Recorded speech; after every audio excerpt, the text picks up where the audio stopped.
Don't fill out your March Madness bracket until you hear this. Michigan has one of the best front courts in the nation and might be the most consistent team in college basketball. Their only real issue is turnovers with Elliot Cadeau, but they've beaten Purdue, Michigan State, Nebraska, Gonzaga, and Duke. Their only loss coming to Wisconsin, I've got Michigan as an Elite 8 lock and almost guaranteed Final Four team. Duke is going to be everyone's national title pick, led by arguably the best player in college basketball, Cameron Boozer. They've beaten Clemson, Louisville twice, Michigan State, and Arkansas, with their only loss coming to their rival UNC, where they should have won that game, and a 1-point loss to Texas Tech. Duke is absolutely a Final Four contender, and Duke and Michigan face off this Saturday. Houston has a shooting problem, but defense wins in March. They've got one of the best defenses in the country and an elite coach.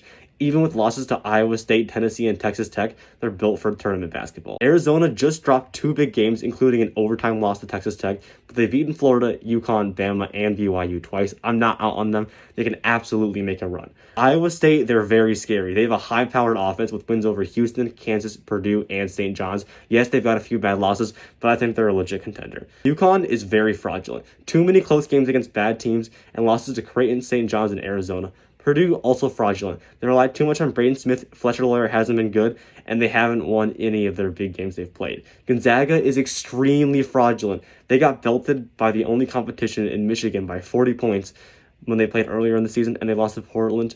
They've also had very close games against bad teams in their conference, like Seattle U, taking them to overtime. Gonzaga, that's an early upset alert. Kansas is wildly inconsistent but talented. Their ceiling is the Elite 8. Peterson doesn't always play in the games. That's going to affect how they play in March. Illinois plays way too slow and racks up losses. Illinois, because of the pace of play, they have huge upset potential. They're ranked really high in the analytics, but because of their slow pace of play, they've lost a lot of games. Florida, they can maybe make the Sweet 16, but they cannot win big games, and I'm not high on Xavier Lee and Boogie Fland. Right now, give me Michigan, Duke, Houston, and Iowa State as the true contenders of March Madness.